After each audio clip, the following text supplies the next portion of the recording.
질의해 주세요. 네, 이원석 정의님. 네, 이원석입니다. 윤석열 전 대통령하고는 개인적인 인연이 없죠? 많습니까? 직장에서 그 정도죠? 예, 인연입니다. 보통 그 대통령 취임하기 전에 섀도우 캐비넷은 뭐 다 다를 수 있습니다만은 2, 3개월 전에 만듭니다. 당선될 것을 대비해서 만들거든요. 그 다음에 이제 본 인사를 하게 되는데 그 작업을 제가 했습니다. 네. 제가 왜 이걸 묻냐 그러면은 그 당시에 섀도우 캐비넷을 만들 때부터 이원석이라는 이름은 없었어요. 그래서 뭐 검찰총장이 되시고 어떤 인연이 있나 싶어서 어떻습니까? 뭐 전 정권과의 관계에 좀 불편한 관계도 있었다고 들었는데.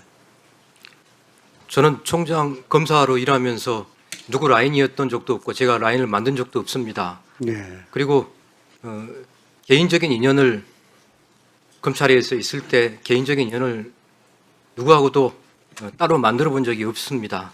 네. 그래서 검사장도 그렇고 검찰총장도 그렇고 검사가 되면서 이걸 반드시 해보고 싶다, 하고 예. 싶다라고 생각한 적은 한 번도 없습니다. 그냥 저한테 제가 인사에 주어졌기 때문에 한 관여했던 겁니다. 사람이었기 때문에 참 특이한 경우다라고 생각을 해서 우리 정의를 여쭙는 겁니다.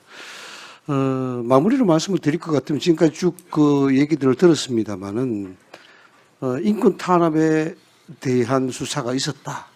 이렇게들 주장들 하시는데 여기에 동의하십니까?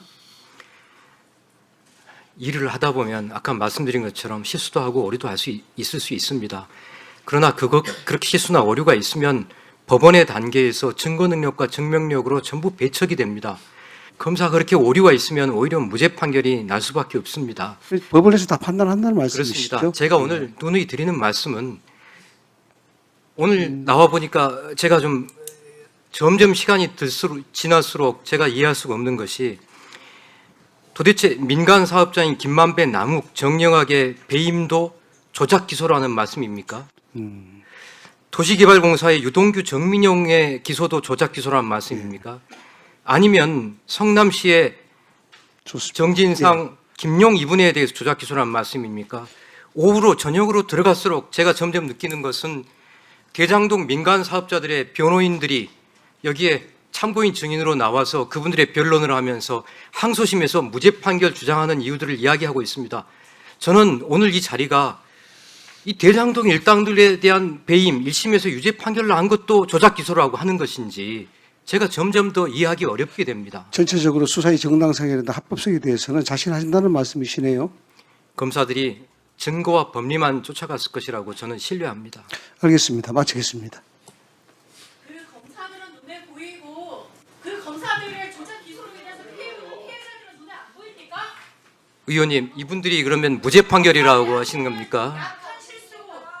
그러면 그들에서 있었던 피해자들이 지금 남욱 피고인 무죄라는 주장이십니까? 그러면은 어떻게 검사실을 조작 아직도 하십니까? 이원석 검찰총장, 네. 예, 증인 그동안 보고를 다 받으신 걸로 확인이 되네요. 예. 정말 너무합니다. 그리고 지금 오늘 무엇을 하는지 다 아시면서 그런 식으로 또 물기를 돌리려고 하면 안 돼요. 계속. 자, 다음입니다. 단 한 명이라도 유감표명 한 사람 있습니까? 이건태 의원님. 예, 제가 보니까 가장 중심에 송경호가 아니라 이원석 증인이셨어요. 송경호 증인이 아니라 이원석 증인이셨어요. 예. 예. 다음 이건태 의원님 질의해 부천시청 주십시오. 출신 이건태 의원입니다. 이원석 증인에게 묻겠습니다. 네. 저는 이원석 증인과 같이 근무한 연이 있어서 총장이 됐을 때 비록 다른 당 정권 때 총장이지만 기대를 많이 했습니다. 감사합니다. 그런데 지금은 가장 실망하는 총장입니다. 이원석 총장과 심우정 총장 때 그 잘못으로 인해서 검찰이 정치적 중립을 못 지키고 검찰권을 남용해서 행사하는 바람에 결국 검찰이 문표를 내리게 됐는데 오늘 증언을 들어보니까 나는 잘했는데 왜 문표가 내려진지 모르겠다. 이런 식이에요. 제가 사죄의 말씀 드렸습니다. 그 사죄는 그냥 마른 사죄에 불과해요.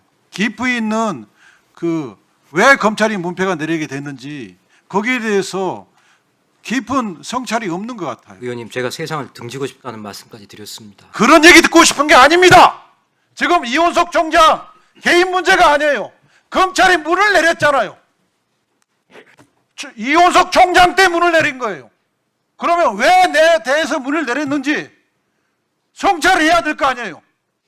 옆에 있는 김태훈 고검장, 그 옆에 있는 정영환 검사장이 이원석 총장 잘했다고 할 것 같아요? 왜 다들 온 국민이 남욱을 체포영장 체포해갖고 2박 3일 동안 구치감에 담가놓은 것에 대해서 그건 80년대 수사 방식이다. 현대 인권사에서는 있을 수 없는 거다. 다 인식하고 있는데 본인만 적법한 수사입니다. 이렇게 대답하고 있잖아요. 그 문제의 인권의식이 보십시다. 윤석열이 정권 잡았는데 대선 때 패배자를 향해서 8건의 공소 제기했어요. 그 8건의 공소 제기 결재한 사람이 이원석 총장이에요. 그런데 한번 생각을 해보세요. 자기의 대선 경쟁자를 향해서 8건의 기소했어요. 그러면 세상 모든 사람이 그렇게 생각해요. 아, 이건 정치보복이 냄새가 짙다. 오늘 얘기 들어보니까 이원석 총장은 거기에 대해서 문제의식이 전혀 없어요. 법과 법리와 증거에 따라갔을 뿐입니다. 전 정부에서 시작된 수사입니다. 그거 가지고 설명이 됩니까? 네, 사실이 그렇습니다. 국민이 검찰의 문패 내린 것에 대해서 국민이 잘했다고 그래요. 그러면 이 현상에 대해서 내가 총장 때 이 문제가 발생했는데 왜 이렇게 됐는지 성찰해야 될 거 아니에요. 성찰하고 사죄 성찰하지 않았어요. 의원님 말씀대로만 하면 성찰입니까? 이원석 총장 얘기 더 이상 듣기 싫어요. 하나 물어볼게요. 유동규에 대해서 법원이 공소장 변경을 요구했는데 결국 안 해가지고 무죄가 선고됐어요. 거기에 대해서 어떻게 생각하세요? 제가 당시에 알지 못한 일입니다만 이번에 나오면서 답변 드리는 것은 야인이 돼서 2년이 되었기 때문에 아무런 자료가 없습니다. 전부 언론을 보고 제가 혼자서 언론 검토해서 나온 겁니다. 제가 그것도 따져봤더니 지난번에 구자현 대행이 나와서 한 이야기도 그것은 공여와 수수 쪽의 사실관계가 다르기 때문에 2심에서도 무죄가 나왔지만 상고심을 통해서 다투고 있습니다라고 구자현 대행이 말하는 것, 제가 그 정도만 알고 있습니다. 예비적 병합을 하면 검찰의 소신도 지키면서 무죄도 막을 수 있었어요. 그런데 예비적 병합을 안 해가지고 결국 무죄가 2심까지 났잖아요. 의원님, 정반대의 사실을 어떻게 예비적으로 할 수 그 있겠습니까? 말이 결국 유동규를 봐주고 변명하는 겁니다. 결국 만약에 이걸로 특검이 시작되면 직무유기의 평가를 받게 될 겁니다. 교부와 수수인데 수수가 아니라 교부로 하면 또 봐줬다고 하시지 않겠습니까? 이건 내가 논쟁할 거리가 아니라 특검이 판단을 이게. 여러분은 협조한 유동규를 봐주고 김용을 엮고 하려고 했던 거예요. 그것을 이야기하는데 다른 대답을 하고 있는 거죠, 지금. 자,